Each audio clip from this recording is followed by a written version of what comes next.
Jadi pertobatan bukan hanya menyesal.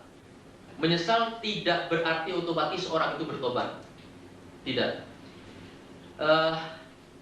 Malahan banyak orang yang hanya sampai pada penyesalan, tetapi tidak pernah sampai kepada pertobatan. Karena apa? Karena menyesalnya keliru. Dia bukan menyesal karena dosa itu sendiri, tetapi menyesal hanya karena merasa rugi atau merasa dikenai oleh akibat dosa itu. Jadi dalam Perjanjian Lama, memang itu dalam Alkitab kita, Perjanjian Lama, kata pertobatan di sana memang tekanannya pada menyesal, gitu ya. Pada soal menyesal, pada soal duka cita, sedih. Misalnya ini, dalam contoh Perjanjian Lama itu cukup sering ditulis, misalnya Allah menyatakan kesalahan seseorang raja, ya kan? Lantas untuk menyatakan penyesalannya, raja itu berbuat apa?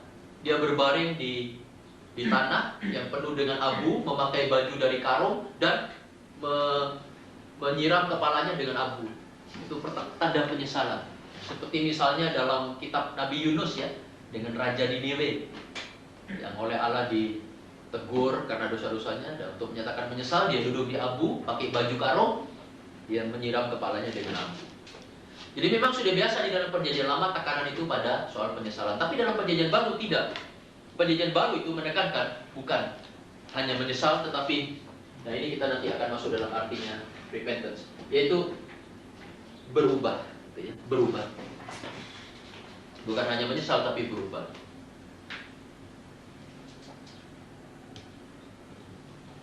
Contohnya begini, kalau hanya menyesal, wah saya kemarin coba mencopet tidak berhasil, saya menyesal. Tapi besok dia nyopet lagi, nah ini cuma menyesal. Tapi kalau berubah itu begini, waduh saya kemarin nyopet, saya menyesal, saya kok nyopet, saya tidak akan melakukan itu lagi lah. Saya sadar sekarang bahwa itu salah, itu tidak boleh. Nah besok dia tidak menyopet, tidak mencopet. Itu maksudnya berubah, ada beda ya. Jadi sekarang dari segi positif, apa artinya pertobatan? Pertobatan adalah satu perubahan. Di dalam bahasa aslinya, bahasa Yunani, maksud dari kata pertobatan itu tidak lain adalah perubahan, berubah.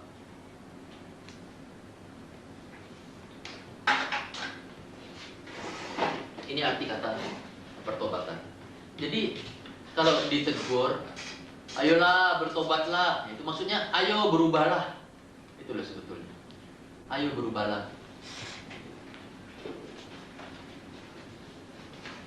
Nah, lebih rinci lagi kita bisa menulis bahwa arti kata pertobatan di dalam bahasa aslinya itu bahasa Yunani, artinya ialah pertobatan itu ialah suatu perubahan dari pikiran atau sikap kita. Suatu perubahan pikiran atau sikap yang membawa kepada perubahan perbuatan atau tindakan. Yang membawa kepada perubahan perbuatan atau tindakan. Jadi pikirannya menyadari itu keliru, itu salah, dan pikirannya mengambil keputusan untuk apa? Setelah mempertimbangkan, dia mengambil keputusan untuk tidak melakukan itu lagi. Dan itu berakibat dia betul-betul berhenti berbuat itu. Jadi berakibat ada perubahan dalam perbuatan atau tindakannya. Nah, inilah pertobatan yang sejati, yang sesungguhnya. Yesaya pasal 1. Yesaya pasal 1.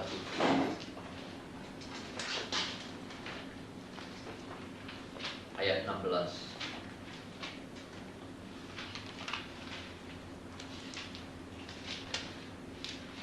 Saya paling senang dengan ayat ini mengenai pertobatan. Yesaya 1 ayat 16 ini. Karena ini secara lengkap dan jelas sekali menerangkan artinya pertobatan. Yesaya 1 ayat 16 dan 17, yang boleh dan 17. Ayat 16, basuhlah, bersihkanlah dirimu, jauhkanlah perbuatan-perbuatanmu yang jahat dari depan mataku. Berhentilah berbuat jahat. Stop. Stop. Kemarin kamu itu suka mencuri, sekarang stop. Berhenti mencuri. Itu kan perubahan. Ayat 17, belajarlah berbuat baik, usahakanlah keadilan, kendalikanlah orang kejam, belalah hak anak-anak yatim, perjuangkanlah perkara janda-janda. 18, marilah, baiklah kita berperkara, firman Tuhan. Sekalipun dosamu merah seperti kirmisi, akan menjadi putih seperti salju. Kenapa? Kalau seorang bertobat. Jadi kalau saya bisa ilustrasikan, pertobatan itu begini. Sama seperti satu orang berbaris, ya kan? Sudah ada dulu waktu di sekolah saya atau apa kan pernah belajar baris berbaris. Mungkin saya masih ingat sedikit.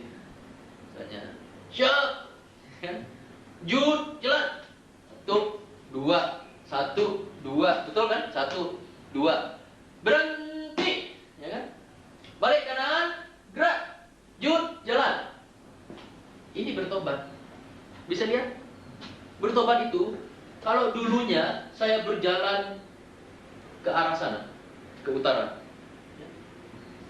Saya berjalan ke utara. Ya, saya suka itu mencuri, suka bohong, suka sombong, suka ya berjudi dan sebagainya. Saya berjalan ke arah sana, bukan? 1, 2, 1, 2. Nah, kalau saya bertobat, berhenti. Balik kanan, gelap. Kok gelap? Gerak. Ada perubahan. Kalau dulu jalan saya ke sana, jalan kepada kebinasaan, sekarang jalan saya jalan yang baru. Berbalik 180 derajat. Berjalan pada jalan kehidupan. Itu bertobat. Berhenti dan berubah jurusan. Berubah arah. Nah, tindakan di dalam perbuatan dan sikap ini hasil daripada perubahan yang ada di dalam pikiran seseorang. Itulah maksudnya pertobatan. Itu ditulis dengan jelas sekali di dalam Yesaya pasal 1 ayat 16 dan 17. Berhenti, stop berbuat jahat. Belajarlah berbuat baik. Ada perubahan. Perubahan pikiran yang menyebabkan perubahan tindakan atau perbuatan. Itu pertobatan. Nah, kita teruskan. Pertobatan itu satu perubahan pikiran, bukan kan? Perubahan pikiran terhadap apa saja atau terhadap siapa saja. Perubahan pikiran kita, perubahan konsep kita terhadap apa saja atau terhadap siapa saja. Pertama, terhadap Allah. Ada perubahan pikiran terhadap Allah. Dulu saudara mungkin tidak memperhatikan atau tidak memikirkan soal Allah sama sekali. Saudara bisa berbuat itu apa saja seenaknya. Lupa bahwa harus mempertanggungjawabkan itu semua kepada Allah misalnya. Nah, pada waktu saudara bertobat, saudara akan memikirkan Allah, akan takut kepada Dia, akan gentar kepada Dia. Nah, ini ada satu perubahan bukan terhadap Allah. Kalau dulu Allah tidak dianggap, nah sekarang Allah betul-betul diperhitungkan. Nah, ini satu perubahan terhadap Allah. Ini bertobat. Juga perubahan terhadap dosa. Dulu kita melakukan apa saja, dosa apa saja, ya, kita merasa ya itu sudah biasa, tidak apa-apa dan sebagainya. Ya, banyak istilah-istilah sekarang yang mengizinkan dosa masuk dalam hidup kita tanpa merasa bersalah itu. Tapi sekarang mungkin kita berpikir lain. Pada waktu bertobat kita akan mempunyai pikiran yang berubah itu. Oh, dosa, ini menjijikkan, ini busuk, ini ya merusak dan sebagainya itu ya. Ini tidak baik atau tidak boleh. Pokoknya ada perubahan pikiran terhadap dosa. Juga ada perubahan pikiran terhadap diri sendiri. Terhadap diri kita sendiri.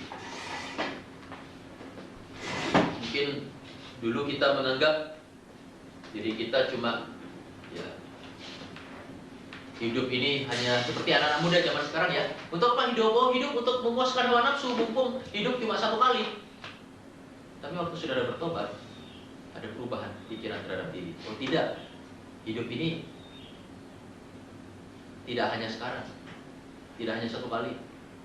Ada hidup di seberang sana.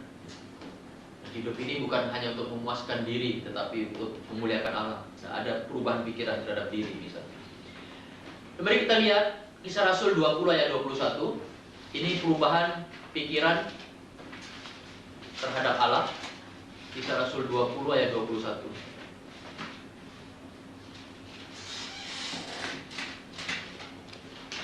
Perubahan pikiran terhadap Allah. Aku senantiasa bersaksi kepada orang-orang Yahudi dan orang-orang Yunani supaya mereka bertobat kepada Allah.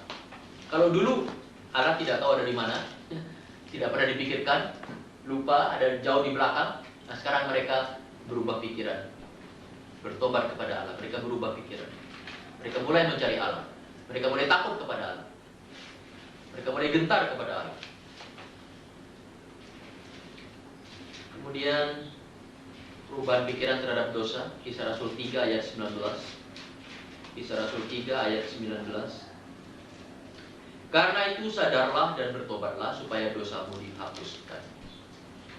Kalau dulu tidak sadar bahwa yang dosa-dosa yang dilakukan itu dosa, itu sesuatu yang jijik, yang menjijikkan, sesuatu yang busuk, sesuatu yang jahat. Nah, sekarang dia sadar. Ada perubahan dalam pikirannya terhadap dosa itu. Itu namanya pertobatan. Kemudian perubahan terhadap diri. Perubahan terhadap diri. Kisah Rasul Roma 7 ayat 24. Roma 7 ayat 24. Aku manusia celaka. Siapakah yang akan melepaskan aku dari tubuh maut ini? Nah ini, orang yang mau diselamatkan, orang perlu bertobat.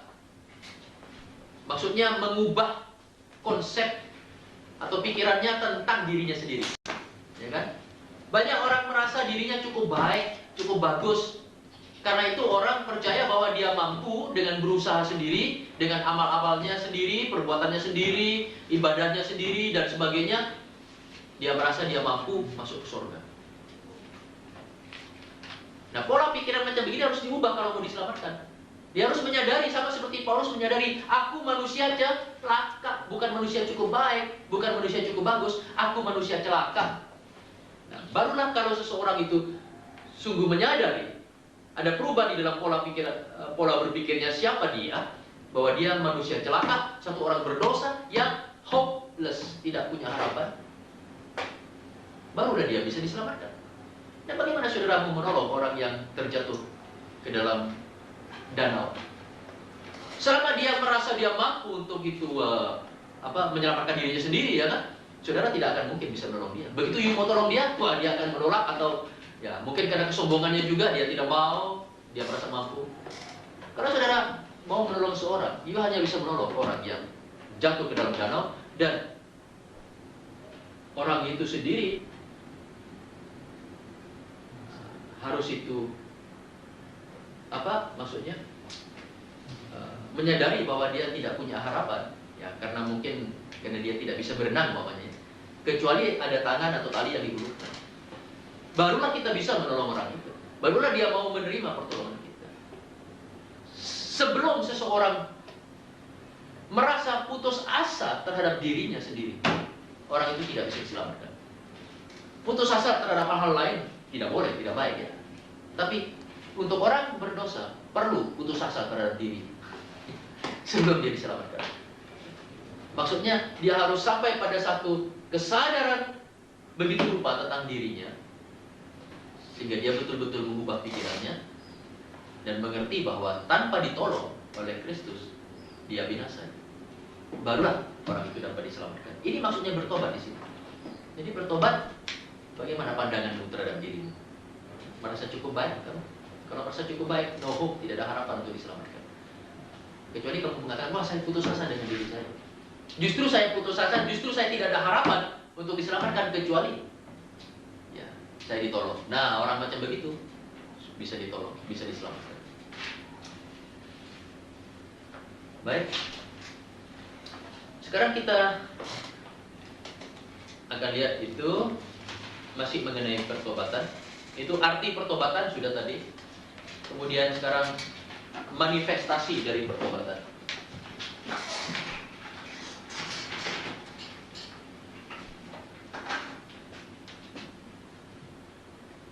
Sudah lihat arti pertobatan, kedua manifestasi dari pertobatan.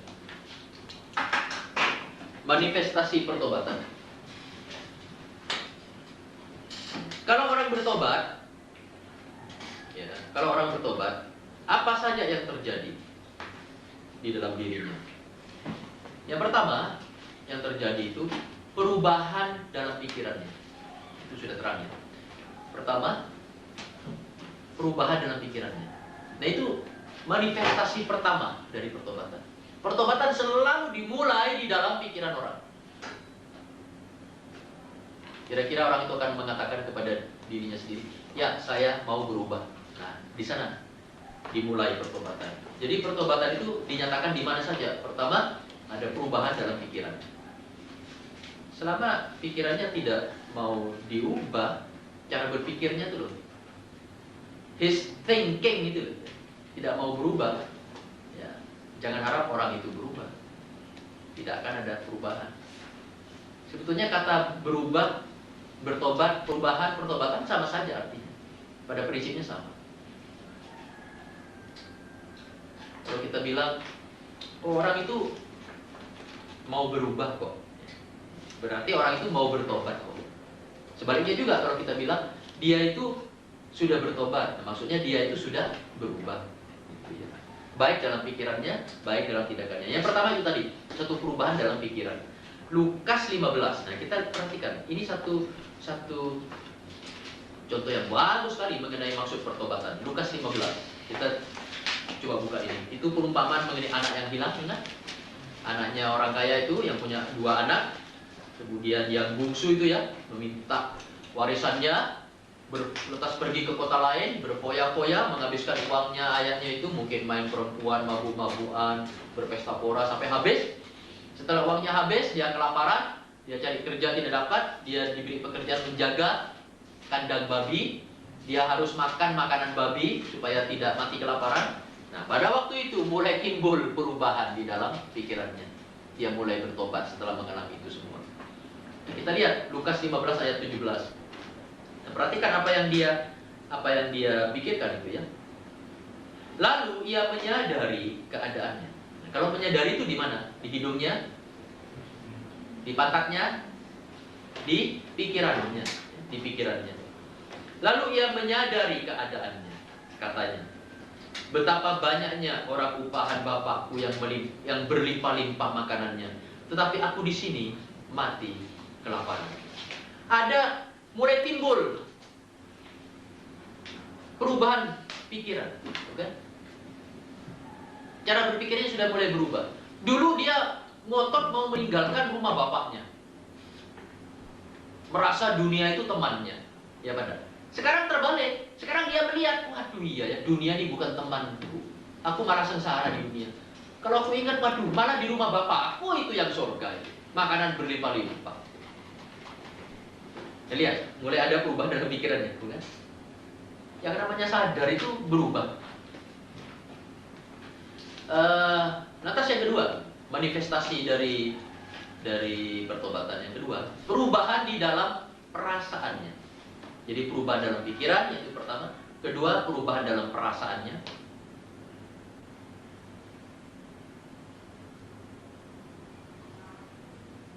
Lukas 15 ayat 19. Nah, sekarang ayat 19-nya. Bagaimana? Ayat 19-nya. Aku tidak layak lagi disebutkan anak Bapa. Nah, ini dia ya. Dia mau pergi pulang kepada bapaknya dan dia akan bilang kepada bapaknya bahwa aku tidak layak lagi disebutkan anak Bapa. Jadikanlah aku sebagai salah seorang upahan Bapa. Nah, ini perubahan di dalam perasaannya. Ada satu rasa bersalah, satu rasa yang tidak enak, satu rasa duka cita, rasa menyesal, bukan? Sehingga dia merasa tidak layak disebut anaknya Bapak. Sebutkan saja aku ini kulinya Bapak. Itu kan apa? Karena satu guilty feeling, satu rasa bersalah. Kalau dulunya ngotot, mau pergi dari rumah tidak merasa apa-apa. Sekarang mulai ada timbul rasa bersalah. Nah, itu pertobatan. Satu perubahan dalam perasaan. Pertama, perubahan dalam pikiran. Kedua, perubahan dalam perasaan. Sekarang yang ketiga, perubahan dalam kehendak. Perubahan dalam kehendak. Lukas 13 ayat 18. Lukas 13 ayat 18. Perubahan dalam kehendak. Apa yang akan dia lakukan? Coba perhatikan ayat 18.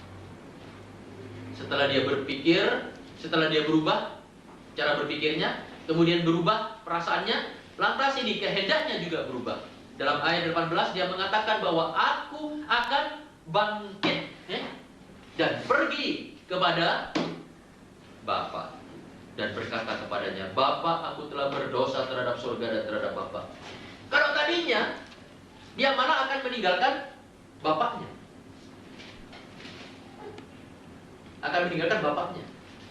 tidak mau kepada bapaknya. Sekarang malah terbalik. Sekarang menurut ayat 18 dia akan bangkit dan pergi kepada Bapa. Kalau tadi maunya meninggalkan bapaknya, sekarang akan kembali kepada bapaknya. Ini kan satu perubahan di dalam tindakan, di dalam perbuatan. Jadi itu keputusan yang dia lakukan. Nah, itu terjadi di dalam kehendak. Dengan kata lain, saudara-saudara, kita lihat kemudian anak itu kembali bukan kepada ayahnya dan diterima lagi oleh ayahnya. Dengan kata lain, kita bisa melihat bahwa pertobatan itu dimanifestasikan. Pertobatan itu dimanifestasikan di dalam pikiran seseorang, di dalam perasaan seseorang, dan di dalam kehendak seseorang. Dengan kata lain, pertobatan itu terjadi di dalam keseluruhan pribadi seseorang. Yang disebut pribadi itu kan punya pikiran, punya perasaan, punya kehendak. Nah, kalau perubahan itu sudah terjadi di dalam keseluruhan pribadi seseorang, itu akan menghasilkan apa? Tindakan nyata. Menghasilkan tindakan nyata. Jadi orang lain bisa melihat, oh iya, ada perubahan. Menghasilkan tindakan nyata. Ayat 20 misalnya, ayat 20 dalam Lukas 15 tadi. Maka bangkitlah ia. Nah, lihat. Kalau tadi kan masih berpikir-pikir ya, sekarang bangkitlah ia. Ini kan satu tindakan nyata sudah. Dan pergi kepada bapaknya. Oke. 21, kata anak itu kepadanya, Bapa, aku telah berdosa terhadap sorga dan terhadap Bapa. Aku tidak layak lagi disebutkan anak Bapa. Nah, itulah manifestasi dari pertobatan. Di pertobatan yang sungguhnya bukan hanya menyesal, tetapi menghasilkan satu tindakan yang baru.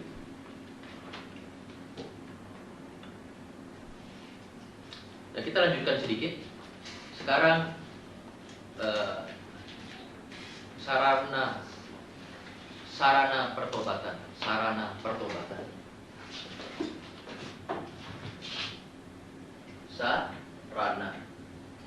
Jadi maksudnya bagaimana seseorang bisa bertobat? Bagaimana kita bisa bertobat? Yang pertama, dari anugerah Allah. Anugerah Allah. Kisah Rasul 11 ayat 18. Kisah Rasul 11 ayat 18. Nanti dilihat sendiri ayat-ayatnya itu ya. Karena waktunya habis. Kisah Rasul 11 ayat 18. Jadi bagaimana seorang bertobat? Karena anugerah Allah. Bahkan pertobatan itu juga dianugerahkan oleh Allah kepada kita. Jadi syukur ya kalau kita dianugerahi pertobatan itu. Maksudnya dianugerahi oleh Allah supaya kita itu bisa berubah dalam cara berpikir kita, yang mengakibatkan tindakan kita juga menjadi berubah juga. Yang kedua, sarana pertobatan itu oleh kebaikan Allah, oleh kemurahan atau kebaikan Allah. Roma 2 ayat 4. Roma 2 ayat 4. oleh kemurahan Allah atau kebaikan Allah. Misalnya begini ya, banyak orang diberkati secara jasmani ya. Tokonya maju, perusahaannya maju, tambah lama uangnya tambah banyak. Nah, orang macam begitu mestinya sadar bahwa kemurahan Allah, kebaikan Allah kepada dia itu maksudnya supaya dia bertobat, supaya dia berbalik kepada Allah. Tapi kenyataannya kalau orang sudah berlimpah secara jasmani malah makin jauh dari Allah, malah lupa kepada Allah. Dia akan menanggung hukumannya itu. Lantas sarana pertobatan yang ketiga, melalui pemberitaan Injil. Melalui pemberitaan Injil. Jadi orang itu akan bertobat dan diselamatkan kalau mereka diinjili. Kisah Rasul 2 ayat 37-41. Itu satu contoh di mana Petrus berkorban. Kisah Rasul 2 ayat 37-41. Nomor 4. Nomor 4, melalui hajaran Allah. Hajaran Allah ini Ibrani 12 ayat 6-11. Ibrani 12 ayat 6-11. Ajaran Allah ini jelas untuk orang Kristen, orang yang sudah selamat, ya kan? Orang yang sudah selamat kan saya tadi bilang, walaupun sudah selamat, walaupun sudah satu kali diselamatkan untuk selama-lamanya, tapi selama hidup di dunia ini mungkin kita masih perlu beberapa kali bertobat karena kita belum sempurna. Kadang-kadang kita jatuh dalam dosa. Nah, Allah menghajar kita kalau kita jatuh dalam dosa supaya kita berhenti bertobat dari itu.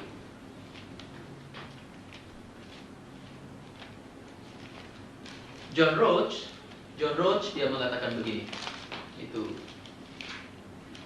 guru saya waktu saya belajar Alkitab di Amerika.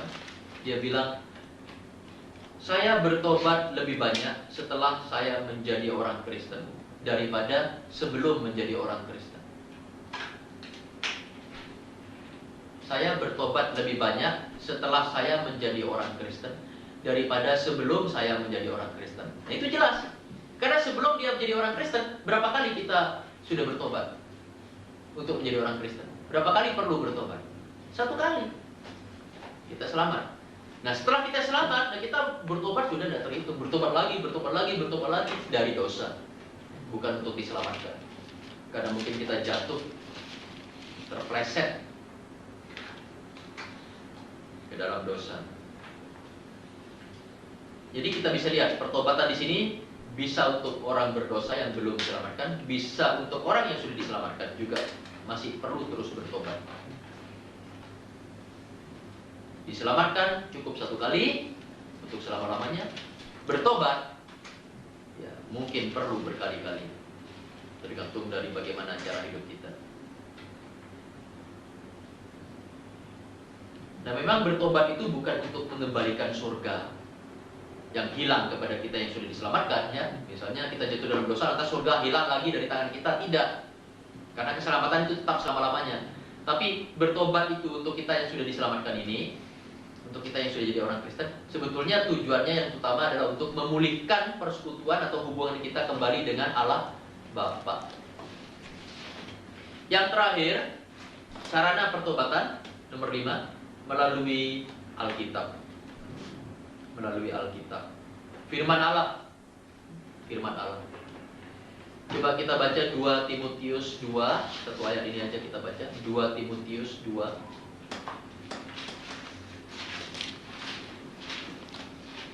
Ayat 24 sampai 25. Ayat 24 sampai 25. Sedangkan seorang hamba Tuhan tidak boleh bertengkar, tetapi harus ramah terhadap semua orang. Ia harus cakap, mengajar, sabar. 25. Dan dengan lemah lembut dapat menuntun orang yang suka melawan, sebab mungkin Tuhan memberikan kesempatan kepada mereka untuk bertobat dan memimpin mereka sehingga mereka mengenal kebenaran. Di sini kelihatan ya, orang itu diajar firman Tuhan, diberi mendengar firman Tuhan. Nah, mungkin mereka akan bertobat. Jadi firman Tuhan atau Alkitab merupakan salah satu sarana untuk membuat orang bertobat. Jadi pakailah firman Tuhan sebanyak mungkin supaya lebih banyak orang yang bertobat dari pelayanan saudara. Itu penting sekali. Di mana-mana sekarang pada masa kini Tuhan memerintahkan manusia untuk bertobat supaya dosanya dihapuskan. Kita sudah melihat istilah yang pertama yang berkaitan dengan keselamatan, yaitu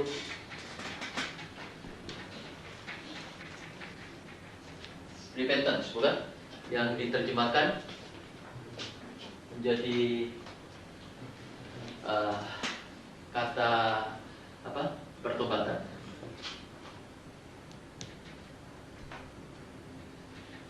Pertobatan. Maaf Yul, ini nomornya berapa ya? 3.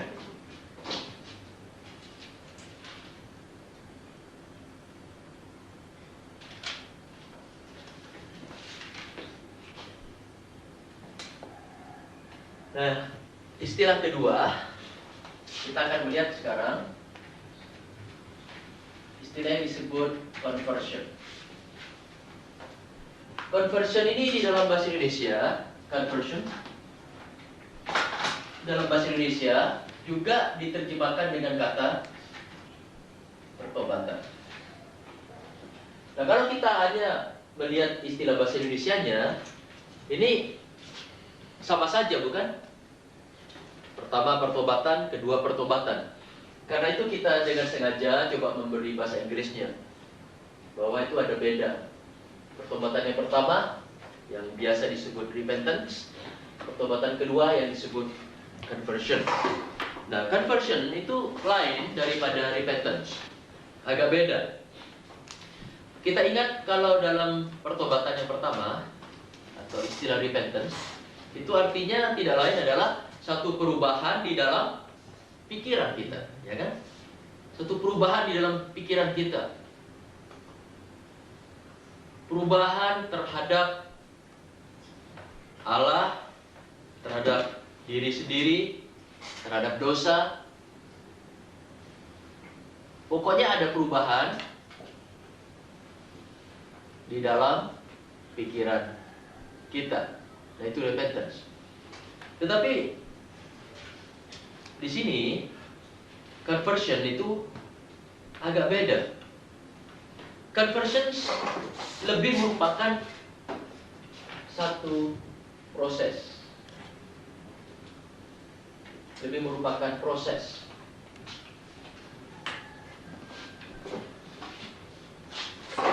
Proses dari perubahan itu. Kita lihat beberapa ayat dulu ya. Matius 18 ayat 3.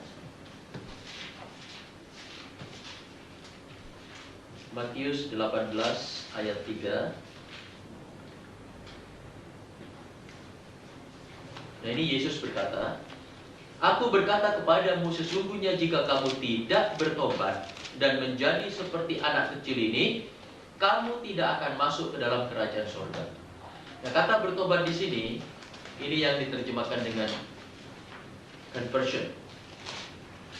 Yang dimaksudkan dengan conversion. Lantas Lukas 22. Lukas 22 ayat 32, ayat 32. Bunyinya begini. "Tetapi aku telah berdoa untuk engkau, supaya imanmu jangan gugur. Dan engkau, jikalau engkau sudah insaf, kuatkanlah saudara-saudaramu." Nah, kata insaf di sini sebetulnya jikalau engkau sudah bertobat. Di sini conversion. Kuatkanlah saudara-saudaramu. Dan lagi, contoh lain lagi dalam Kisah Rasul 15. Kisah Rasul 3 misalnya. Kisah Rasul 3 ayat 19. "Karena itu sadarlah dan bertobatlah supaya dosa-dosamu dihapuskan." Saudara lihat di sini, sadarlah dan bertobatlah supaya dosamu dihapuskan. Yakobus 5. Kisah Rasul 15 juga ada. Kisah Rasul 15 ayat 3. Ayat 3. Mereka diantarkan oleh jemaat sampai keluar kota. Lalu mereka berjalan melalui Fenisia dan Samaria, dan di tempat-tempat itu mereka menceritakan tentang pertobatan orang-orang yang tidak mengenal Allah. Ini conversion. Yakobus 5 ayat 19 sampai 20. Ayat 19 sampai dengan 20. Saudara-saudaraku, jika ada di antara kamu yang menyimpang dari kebenaran, dan ada seorang yang membuat dia berbalik, ya, membuat dia bertobat, conversion, ketahuilah bahwa barang siapa membuat seorang berdosa berbalik dari jalannya yang sesat, ia akan menyelamatkan jiwa orang itu dari maut dan menutupi banyak dosa. Itu conversion. Proses pembalikannya itu. Dan mari kita bahas lebih dalam supaya hal ini lebih terang. Jadi arti dari conversion, arti dari pertobatan yang kedua ini adalah suatu proses berbalik dan berubah. Kalau repentance atau pertobatan yang pertama itu hanya bicara mengenai perubahan, bukan? Perubahan di dalam pikiran seseorang. Maka sekarang dalam conversion itu keseluruhan proses dia berbalik dan berubah. Itu conversion. Memang kalau diterjemahkan dalam bahasa Indonesia ya sama, bertobat. Hanya di sini agak lebih dirinci begitu. Dan memang perbedaannya sulit untuk dilihat gitu ya. Jadi sekali lagi, arti dari conversion yang kita terjemahkan pertobatan ini adalah suatu proses perubahan, satu proses pembalikan ya dari seseorang. Tetapi conversion sendiri itu bukan keselamatan. Bukan keselamatan. Keselamatan dimulai di sini. Bukan? Ini titik keselamatan. Dimulai di sini. Pada waktu seseorang percaya kepada Kristus, titik itulah titik keselamatan dia. Nah, setelah itulah conversion sesudah itu.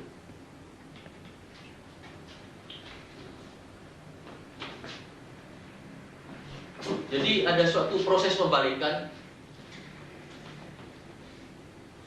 setelah keselamatan. Jadi conversion dimulai dengan keselamatan.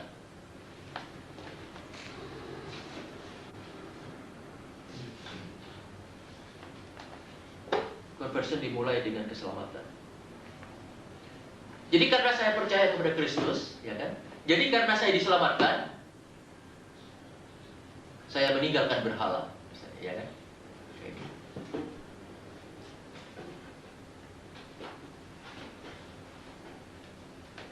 Dan semua orang yang percaya kepada Kristus, dia pasti berbalik dari sesuatu, ya atau tidak? Setelah kita percaya kepada Kristus, kita pasti berbalik dari sesuatu. Mungkin berbalik dari dosa bohong, mungkin berbalik dari dosa berhala, mungkin berbalik dari dosa kesombongan, atau dari sesuatu yang lain itu. Berbalik dari itu kepada Allah. Nah, proses itu namanya conversion. Jadi berbaliknya itu, jangan lupa, kepada Allah. Bukan berbalik kepada bukan sesuatu, tapi berbalik dari sesuatu kepada yang lain. Jadi conversion itu berbalik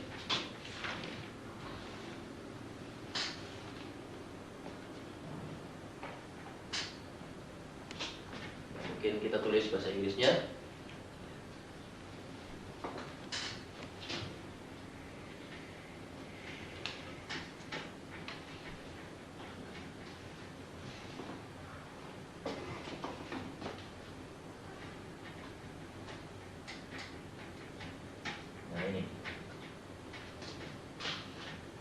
Ini artinya baptis. Ini conversion. Berbalik. Orang yang percaya kepada Kristus, orang yang diselamatkan, dia pasti berbalik dari sesuatu kepada sesuatu yang lain. Bukan? Misalnya, satu contoh, coba supaya jelasnya. Kita lihat satu contoh yang terang di Alkitab dulu. 1 Tesalonika 1 ayat 9. 1 Tesalonika 1 ayat 9. Mungkin kita mulai baca dari ayat 8. Karena dari antara kamu firman Tuhan bergema bukan hanya di Makedonia dan di Akaya saja, tetapi di semua tempat telah tersiar kabar tentang imanmu kepada Allah, sehingga kami tidak usah mengatakan apa-apa tentang hal itu. Nah, perhatikan ayat 9. Sebab mereka sendiri bercerita tentang kami, bagaimana kamu sambut. Okay? Dan, nah ini conversion. Dan bagaimana kamu berbalik dari apa? Dari berhala-berhala kepada apa? Kepada Allah. Untuk melayani Allah yang hidup dan yang benar. Nah, jadi di sini orang Kristen di Tesalonika mereka sangat sangat terkenal ya, sangat masyhur itu. Karena apa? Karena dikatakan di sana imannya sudah tersiar kemana-mana.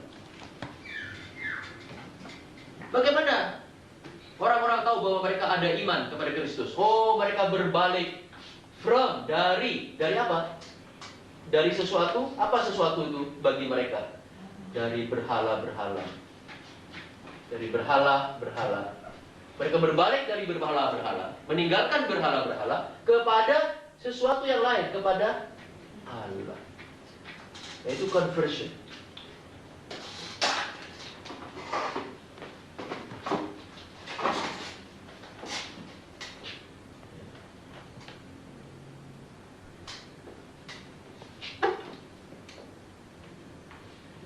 Misalnya kalau, nah ini untuk orang yang tadinya belum diselamatkan, mereka bisa berbalik dari sesuatu dosa mereka kepada Allah. Proses itu disebut conversion. Nah sekarang, apakah orang Kristen, orang yang sudah diselamatkan, seperti kita, sudah lama menjadi anak Tuhan misalnya, apakah memerlukan conversion juga? Kalau repentance, itu jelas untuk orang yang berdosa maupun untuk orang Kristen. Orang Kristen malah setiap hari harus perlu bertobat, ya, perlu mengubah pikirannya. Tapi bagaimana dengan conversion? Apakah orang Kristen yang sudah lama seperti kita memerlukan conversion juga atau tidak? Tidak. Grace mengatakan tidak. Siapa yang setuju dengan Grace? Nah, berarti setuju. Yang tidak, coba angkat tangan. Ya, Grace, Bukadi, Anto, Debbie, Iron, Pri. Wisman bagaimana? Ya, tidak setuju. Tidak setuju. Pak Leo? Tidak setuju. Yuli? Pak Yuli? Setuju? Tidak setuju. Oh, tidak setuju. Berarti 3 lawan 6. Mana yang betul? Tidak setuju itu artinya orang Kristen juga perlu conversion, bukan? Perlu ya. Iya, itu yang betul. Itu yang betul. Orang Kristen juga perlu conversion. Perlu periksa diri. Iya, itu. Misalnya kita kan banyak orang Kristen yang sudah lama jadi Kristen mundur rohani ya.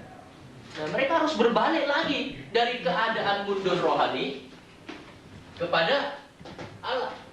Mundur rohani itu kan berarti meninggalkan Allah lagi. Orang Kristen juga perlu conversion. Sering di dalam hidup kita juga proses-proses macam begitu kita perlukan lagi. Ini memang semata-mata karena kelemahan manusia. Sebetulnya tidak perlu itu karena kita sudah sebagai orang anak Tuhan kita diberi kuasa untuk tidak usah mundur rohani misalnya ya. Baik, kita lanjutkan. Itulah arti dari conversion, tekanannya kepada soal prosesnya. Nah sekarang sarana conversion. Sarana dari conversion. Bagaimana itu orang bisa mengalami pembalikan seperti ini ya. Seperti orang Tesalonika berbalik dari berhala kepada Allah yang hidup dan yang benar. Orang-orang Kristen lama yang mundur rohani berbalik dari keadaan kemundurannya itu untuk melayani Allah kembali. Misalnya. Ya, semua itu bisa terjadi lewat apa saja. Yang pertama lewat atau oleh Allah sendiri. Oleh Allah sendiri. Yeremia 31 ayat 18. Yeremia 31 ayat 18. Telah kudengar sungguh-sungguh Efraim meratap.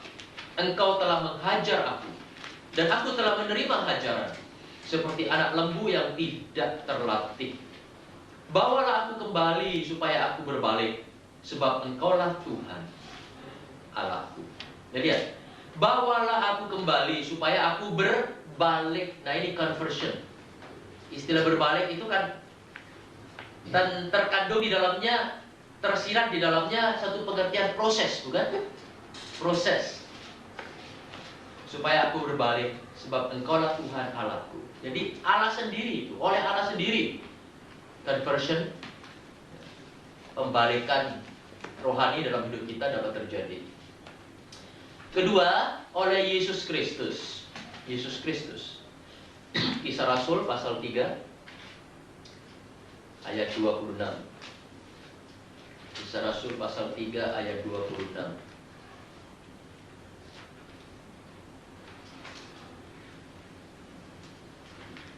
Ya, ini. Dan bagi kamulah pertama-tama Allah membangkitkan hambanya dan mengutusnya kepada kamu. Dan di sini ayat ini berbicara mengenai Kristus yang diutus oleh Allah ya. Dan Kristus diutus kepada kamu supaya apa?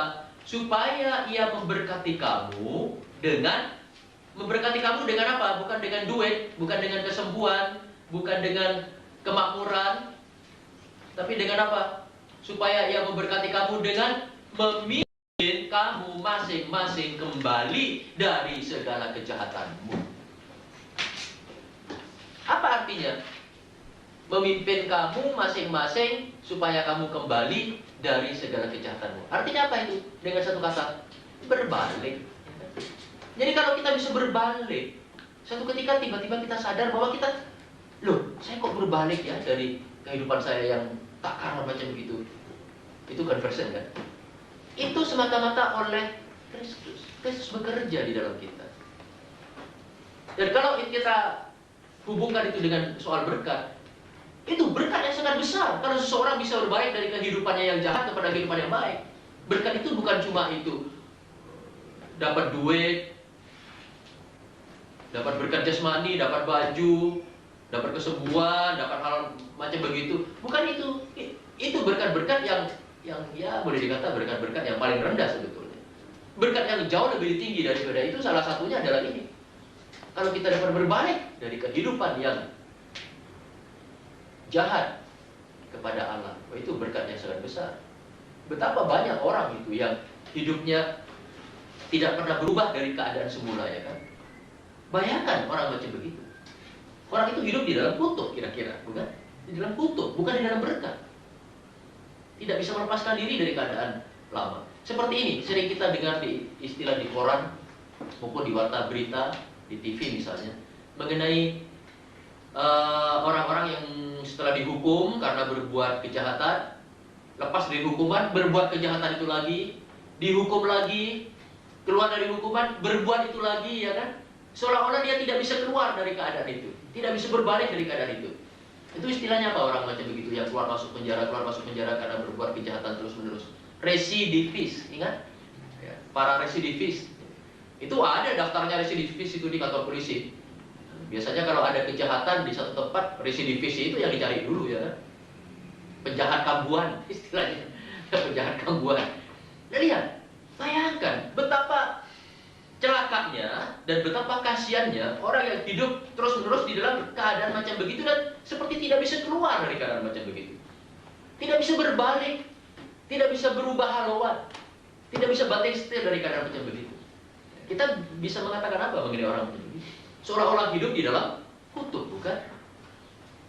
Dan kalau kemudian oleh karena pekerjaan Kristus dalam hidup dia, oleh Kristus dia bisa berbalik dari itu, berhenti dari itu. Nah, bukankah itu satu berkat yang luar biasa untuk orang itu? Berkat luar biasa. Jadi kalau kita nyimpang sedikit bicara mengenai berkat, saya harap konsep kita tentang berkat itu janganlah satu konsep yang rendah. Kalau berkat itu artinya hanya duit, hanya kesembuhan. Wah, ya itu berkat, saya akui itu berkat. Berkat-berkat yang jauh lebih tinggi dari itu ada banyak. Berkat-berkat rohani yang tidak bisa dibeli dengan uang, yang tidak bisa diperoleh dengan itu badan sehat, ya kan?